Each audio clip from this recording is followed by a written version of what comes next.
it is worth that Elon Spar under oath that he's on the Ponzi scheme, but then not under oath that he's working on the Ponzi.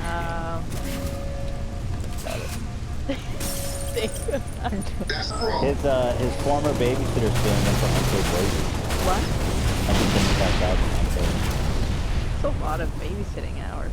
Well, it's a night nurse, so she, so you know, they commit. It's a big deal. They commit themselves to you for like a year. Yeah, it's the salary, right? Like, yeah, and then so you know apparently he lost custody of his kids. He's a fucking alcoholic maniac, and then he's like, well, I'm not going to pay you. Yeah, he's a piece of shit, right? I don't know about the custody thing. I'm just assuming that's right. He sent me this DM. Oh, well, okay. I'm just gonna wrap it up here, but here you go. Ryan Kavanaugh is a force of nature. That's Harvey Weinstein's blood. Ryan Kavanaugh is a force of nature. Oh, you know what's my favorite thing that we gotta add, Ralph? Is that he fucking went to Habitat Humanity, did a whole speech and was honored, and gave him a huge check for $1 million, and he never donated the money. No. We gotta add that. We gotta add that. There's a whole thing. It's so fucking good. He never donated it. And then they bitched to him. They're like, yo, what the fuck? And he ended up giving him like $10,000 only. He did that. Yeah, it's like a bottomless pit. He really is a force of nature, though. He is. Right. Destructive. Yeah, absolutely. Yeah. We also made a game. I don't know if you when you go home later, and you want to play the game, you can test your skills. Yeah, so you tell me, do you think that this is that Ryan or Harvey? No, that's Ryan. It's too spelled. Ryan. Right? So we go ready? 1 minute remaining. Go ahead. That's Harvey. You guys are good. Too thick. Yeah. Last one. Let's the only difference is the weight. Go ahead. Oh, that's hard. Harvey. Oh. See, that was Harvey. Oh. So nice try. Nice. It's more challenging than it looks. The angle makes it harder. I think head on you can see the goiter of one. You know, because we're doing a public service. So there it is. If you guys want to go, Google his name, Ryan Kavanaugh. 30 seconds remaining. It's actually hard to miss. So, love that for him. Oh yeah, let's look at this dumbass. But don't you love that, like, I've got beef with Ryan Kavanaugh, and then Keemstar, and this is what I think happened, slides into his DMs. 10 seconds and, remaining. They become friends, and now he's paying him to promote boxing. It's awesome. Well, Dan always says that it's like the league of Legion of Doom. They're forming the Legion of Doom. All of Ethan's enemies keep Cola. And Trisha got involved somehow and was talking to Ryan Kavanaugh. We don't know about that. Time for a backup plan. Well, like in the lawsuit against me, what I do know, I don't know if they talk, but what I do know is in the lawsuit against me, he included excerpts of how I harassed Keemstar and Trisha, and I thought that was interesting. Oh. Okay, whatever, who cares? Everyone's heard of this 1,000 times in the show. You know, recently I thought we were in somewhat good terms. You know, you have an event. I've been trying to talk about your event as much as possible. So this is in response to your video? Yeah. I can already tell he's so sad. That's it. Not okay. You know. I think Anise has good insight. Yeah, So I have a relative with, like, I'm not saying he has BPD, but I have a relative with BPD, and I think a piece of me felt really sad watching this. Because, like, I genuinely think, I don't think Keemstar, like, a lot of the time understands when he's throwing show. I don't think he, like, understands when he's doing things that are hurting people. So then when somebody responds with the same energy, I think he feels genuinely like he's being attacked. And then he gets, like, then he's like, well, now I have to fight. And it, like, I think it's, you know, Keemstar aside, anybody, like, when he was talking on the phone, it did kind of make me sad, like, genuinely. I think that's a generous Alpha under attack. It's a lot of sadness. Yeah, I think he respects Ian a lot more. He really wants to be your friend. I think he wants to be Ian's friend, and I think he was happy that Ian was reaching out to him. Alpha under attack. Felt like they had mended that, and I think he feels betrayed. But like, I mean, He's a critical guy. It's like of every, you know, he's gonna say it. Yeah, you must not deactivate our shield. The point he made are like they're I guess valid in Keemstar's world, but I just don't feel like he really Didn't click. Yeah, he didn't really understand that, like, the things he's been saying, like, it is hurtful to me to suggest that we're, like, promoting the show. So, like, I've been listening to what he's saying. You know, I'll listen to the Twitter spaces that he runs. I'll be like, that's bullshit. And I'm like, sorry. Like, I'm gonna fucking talk about that. Under attack. A little bit. Okay. I mean, I shouldn't say talking shit. He's been talking shit on how we're running the show. Yeah, he feels like there's not enough drama. He said, like, he feels like we're promoting it wrong. We're not going to make the right under amount of attack. money. He has an enormous well of experience. Right. With So it speaks for him. yeah, the previous TikTok versus YouTuber. Yeah, he was a part of that, You must have right? They activated were like fire. bankrupt, They and other cannot fighters steal got our paid, power so... Yeah, that's why it's like, I just don't, he doesn't need to do it. It's like, I don't mind him talking about the show and promoting it. I think that's helpful, but fuck him. Like, all the extra shit he puts on Core is stolen. way too much. Yeah. Yeah, I mean, I think you're right, though. There's a lot of sadness there. I mean, he's an orphan, and I don't mean that as an insult. It's just a statement of fact. Yeah. That's a lot to deal with. I think, like... You know, that brings a lot of damage. Yeah, I don't know. I think the older I get, the more I understand, like, genuinely that people on the internet, a lot of them, like, a lot of people aren't... I had a therapist say to me, like, most people don't wake up trying to ruin other people's days. Like, that's a very And then there's person. Keemstar. But, like, so you try to interpret as much as possible that, like, when somebody's doing something, even if it's hurtful, most of the time they're doing it as a defense mechanism, even if it's That's really true. That's definitely a defense Right. mechanism. So, like, I think we actually watched that when we were in Poke, and it genuinely made me feel, I felt sad. What's the Poke significance? Okay. Yeah, I've got the bowl. I thought you were gonna spit up your fish or something. No, I just, like, I think I don't know. I didn't know if I was getting sick from the poke. Yeah, I felt nauseous. It was the raw fish or Keemstar. I just want to say, I agree with Anissa, and I feel like that's where the whole beef with Ethan and Keem started as well. So he thought when he came on the show, they would be buddy-buddy. I agree. The problem with the man is, like, we had a good time. Or, I mean, I was brutally honest with him, but it was good. Yeah. And, like, I apologize. So he got super mad at me because I was like, I know you guys are mad I talked to Keemstar. Well, you don't like him. But even though you hate him, and I hate him too, which come off harsh, but whatever. But, like, he's interesting, and let's hear him out. And I was like, he was like, fuck you, you fuck. And I was like, you know, I'm sorry, it was too harsh. I erased the comment. I did everything to, like, be a normal, and he would just never let this go. Like, I tried, you know. It's the betrayal. And then he tried to ruin my fucking life. Or the feeling of betrayal. I'm not saying that you did anything, but... I mean, the man has, you know, well, anyway, let's watch it. We'll help you promote your event. I had you on the Twitter It's got to be hard, though, to be like, how old is he? He's 40. He just turned 40. Yeah. Yeah, it's got to be hard to be 40 and just have, like, just a loveless life, you know? That makes me so sad. Yeah, no, I'm right. I'm just giving him the benefit of the doubt. I mean, that's why, like, he's, you know, the only girls that hang out with him are, like, right out of high school. There are some 18-year-olds in high school. We saw him from afar, you know, at you the Jake Paul event. He lost a lot of weight, didn't he? Yeah, he had, like, a whole posse. It was like a whole train, a parade. There was, like, you know, a bunch of, like, younger YouTubers, like, in their career or whatever, and then just him in the middle with, like, his significant other, and then it's like daycare some in the back. when he hangs out. And we had our masks on, so he's the chaperone. We had but it was an interesting sight. It was kind of like seeing a wild animal. Did they arrive in a school bus? Is it a field trip?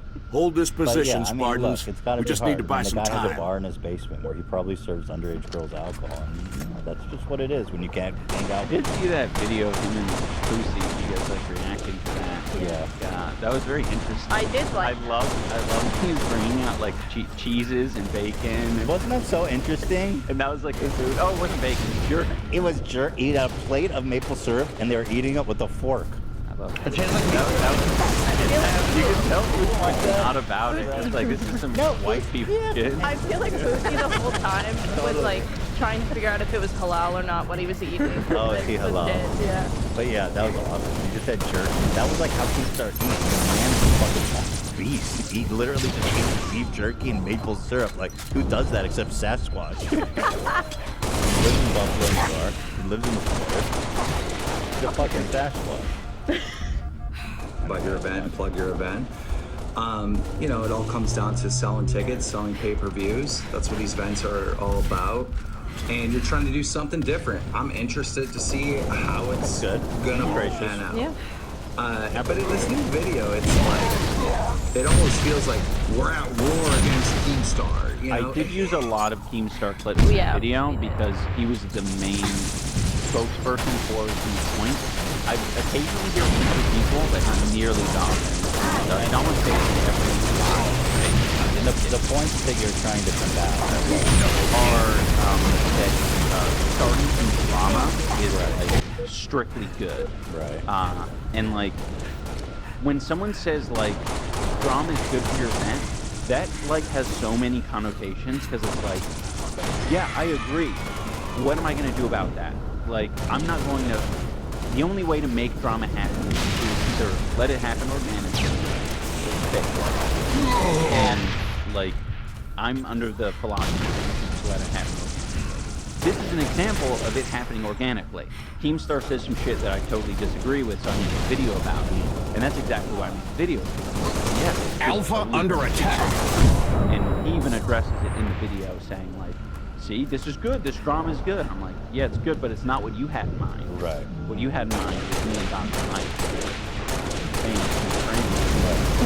But you guys are both good dudes, and neither you are interested in juvenile drama. It's cringe. It's not. Yeah. That's not the crowd. I mean, absolutely. Maybe Keemstar's crowd would want to watch that cringe, but as far as it coming across naturally, like we got some natural stuff going on. Dr. Mike doesn't want to do the Alpha under attack. Exhibition. You know? There you go. That's stuff. Let's dig in. We were genuinely shocked by that though. Yeah, but thought he was down. Yeah, just we don't want to force it. But you know, there's a lot to be said for good sportsmanship too. Like, you know, people really remaining. love to see like good sports.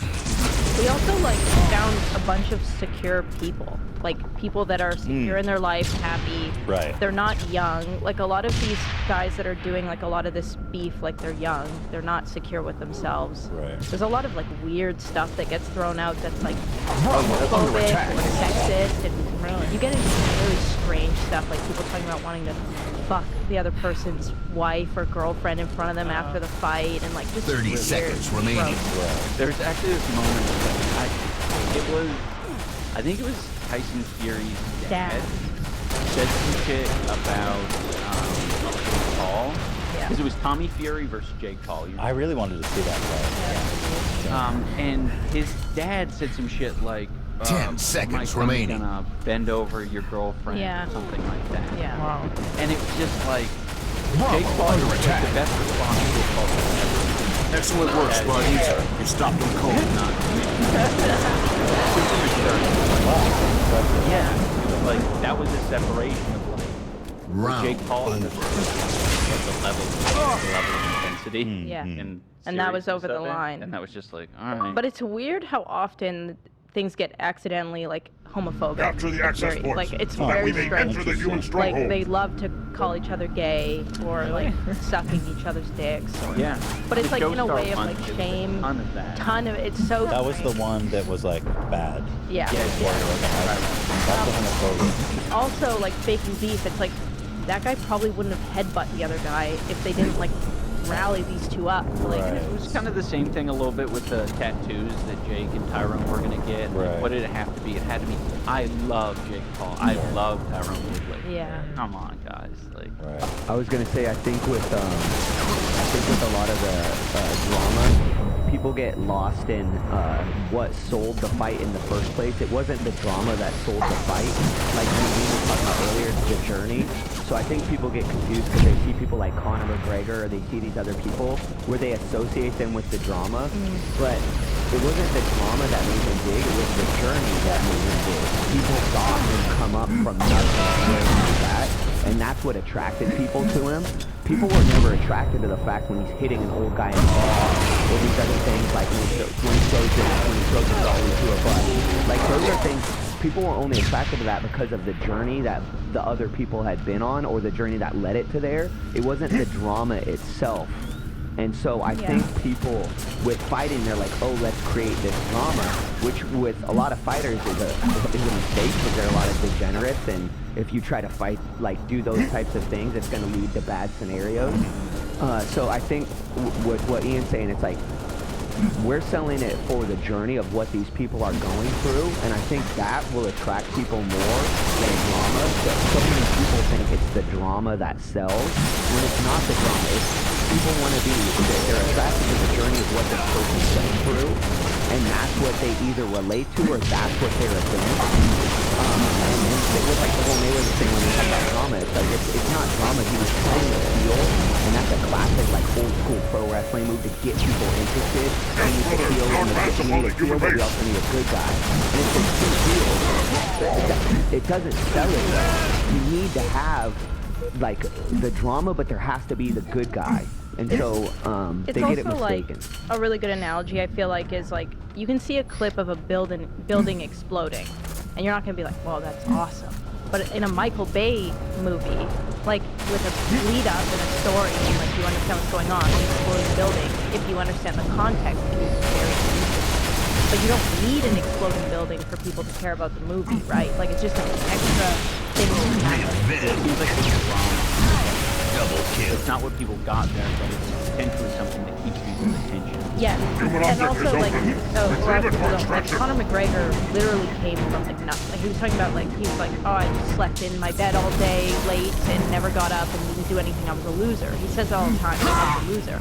And then he's like, I decided I wanted to fight, and he started fighting, and he became very successful, and like, the Irish side of him, like there's a lot of things that sold him way before any of the drama. Right. So. That's all very interesting and refreshing too, actually, because it's all been about. I like the angle you're taking. You made multiple points that you know. You said something along the lines like, "I don't like these fake bets," but you know who does? Keemstar. And then you play a clip where I'm criticizing comedy for the bet being Dramedy? He's a Canadian Core taken. Oh, that's a you know, versus the houses and stuff. And you also, just to clarify what you started saying here, I don't like the fake bets or the real bets. I think that was pretty clear in the video. Real bets. What's he talking about? Just that one of my points was that I think it's scary. Oh, the betting, like, I'm gonna bet you $1 million. Yes, yeah. My Dominic specifically is like a 21-year-old child. He's like, I put all my houses. He's got 2 houses that he wants to bet. Just a powerful kid type shit. Yeah, he was trying to bet his 2 houses with that. Like, I'll bet my 2 houses versus your land. What, that's just too hyperbolic, it's not even real? No, it's real. No, I get that, but did he give him the houses? They had a lawyer hold up a document saying like signing today, like to prove that it was a legal bet, but they didn't actually sign it, so it didn't happen. Yeah, it was just all like, oh, it's coming, it's happening. Right. Why don't you like that aspect? Just because I don't think it's interesting. I think that everyone, at least all the adults generally watching, they know that it's like a real thing in the first place. I don't actually think it's that much more exciting to know that someone is going. It's like they're not. Like it's not that exciting. I'm gonna fucking ruin your life. I've said you're gonna suck the other guy off. Are you doing? Well, it's not, and also I'm pretty sure they're gonna fight hard no matter what. It doesn't do anything. And I've said this a couple of times to people. Like I think in our climate that we're in right now, where like most people can't even afford like decent housing to rent. Like having some 20-year-old be like, I'm gonna give away 2 of my houses is like not really the vibe.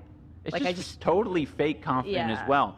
Anyone with any type of radar watching their press conferences, you can tell that these are like super insecure 20-year-olds. They do not think they have what it takes to win at all. Right. Yeah. It's just like, I'm gonna present this sort of. They can't even back up their trash talk. Yes. Yeah.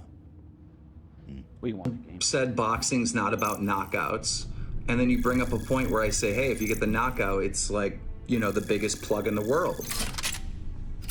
What is wrong? I don't understand what's wrong with what I'm saying. You know, Jarvis got the knockout in Social Gloves. Jarvis is one of the most sought of boxers right now. Is that true? I mean, I think people take him seriously because he won. yeah. Okay. Just like people take Wasabi seriously because he won. Wasabi just